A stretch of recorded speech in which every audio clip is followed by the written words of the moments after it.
त्यांचा फोन बंद राहते. आता साहेब म्हणजे पालकमंत्री आले इथं तुमच्याशी काय चर्चा केली? काहीच बोलले नाही ते. पालकमंत्री साहेबांनी आम्हाला आश्वासन दिले साहेब, जोपर्यंत शेतकऱ्याला स्वतःला भेटत नाही तोपर्यंत आम्ही आश्वासन घेऊन काय करायचं साहेब? आश्वासन देऊन मतलब नाही साहेब. फक्त जे आहे ते शेतकऱ्याला सरसकट कर्जमाफी व्हावी, जे नुकसान झाली ते भरपाई द्यावी. आणि मेन मुद्दा आमचा आहे साहेब, कुंडलवाडी हुनगुंदा जे रस्ता आहे साहेब, तुम्ही येताना पाहिलाच असाल साहेब, इथं रेतीचे धक्के चालतात साहेब. शासकीय महसूल, शासनाला जे महसूल मिळते साहेब, सर्वात जास्त या बिलोली तालुक्यामधून हुनगुंदा या गावातून महसूल मिळते साहेब, पण त्याच हुनगुंद्याचा रस्ता नाही साहेब.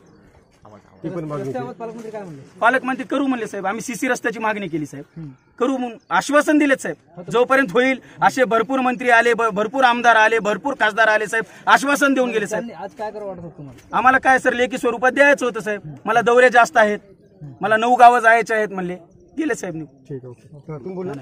ओके, महत्वाचे मुद्दे बरोबर बोलले.